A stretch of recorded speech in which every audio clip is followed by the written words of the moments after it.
Deutschland vs Schweden Handball 2012 Selmkenzi Selsamkenzi. Autor de Selsamkenzi.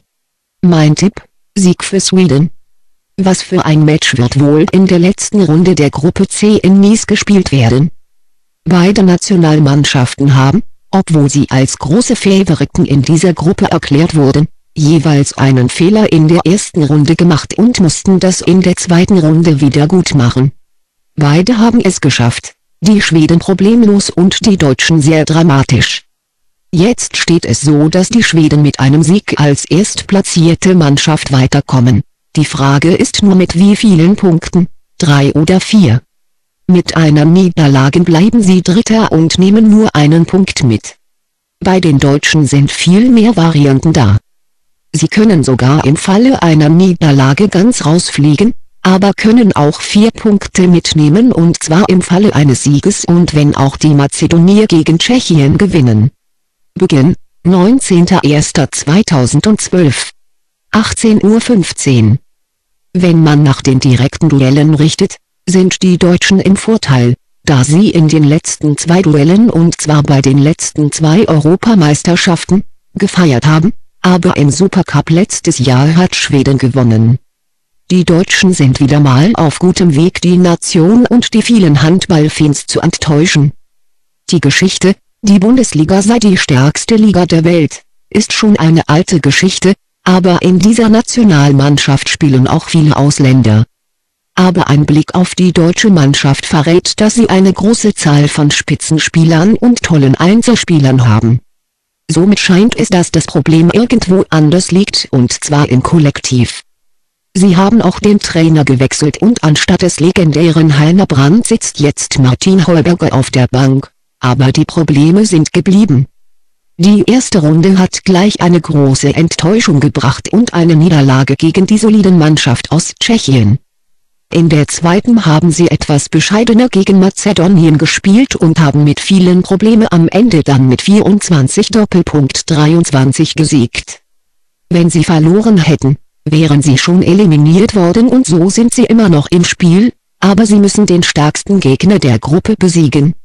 Wie sollen sie das anstellen, wenn sie in beiden Spielen jeweils nur 24 Punkte verbucht haben? Der einzige Spieler, der auf hohem Niveau in beiden Matches gewesen ist Lars Kaufmann und die Torwärter, die die Situation so weit wie möglich retten. Auch die Kreisläufer sind nicht schlecht, aber das ist zu wenig und reicht nicht aus. Die Außenspieler auf der rechten Seite, Glandorf und Pfahl, sowie der einzige richtige Aufbauspieler, Haas, müssen anfangen, Ergebnisse zu zeigen. Im Gegenteil haben sie in diesem Match nichts zu suchen. Voraussichtliche Aufstellung: Deutschland: Heinevetter, Gensheimer, Kaufmann, Haas, Glandorf, Sprenger, Tingerkauf. Auch die Schweden brillieren nicht bei dieser Meisterschaft. Sie haben gleich in der ersten Runde gegen Mazedonien einen Fehler gemacht und haben in einem Match, das sie auch sehr leicht hätten verlieren können, unentschieden gespielt. Sie haben in diesem Match viele Fehler gemacht und eine Rechtfertigung hat man in der Akklimatisation und dem ersten Spiel gesucht. Dann folgte das Match gegen Tschechien, in dem sie ziemlich besser gewesen sind, obwohl wieder mit bestimmten Oszillationen, vor allem im Finish des ersten Teils, als sie dem Gegner erlaubt haben, aus einer schon verlorenen Situation wieder zurückzufinden. Sie haben die Tatsache, dass der Gegner beim Sieg gegen Deutschland die ganze Kraft verbraucht hat, toll ausgenutzt und wenn das hier das erste Match gewesen ist, wäre wahrscheinlich nicht alles so glatt gelaufen. Man sieht, dass es auch den Schweden an Breite fehlt und dass sie keine richtigen Reservespieler haben, die einspringen würden, wenn es nötig ist. Man merkt auf jeden Fall, dass der rechte Außenspieler Kallen, der schon länger verletzt ist, nicht mitspielt, sowie der rechte Flügelspieler Kallmann und der Kreisläufer Gustafsson. Deswegen spielen manche Spieler wie Lundström und Andersson fast das ganze Spiel durch. Gerade die zwei, zusammen mit dem rechten Flügelspieler Ekberg, sind gegen Tschechien die besten gewesen, aber ähnlich ist es auch gegen Mazedonien abgelaufen. Damals ist aber Doder auf der Position des Playmakers solide gewesen und jetzt ist das Laholm gewesen. Das ist eine Aufstellung, die sicher bald erschöpft sein wird, und die Frage ist nur, ob das gegen Deutschland passieren wird. Voraussichtliche Aufstellung: Schweden: Sjöstrand, Lundström, Ekdal, Duritz, Doder, Andersson, Ekberg, Nilsson.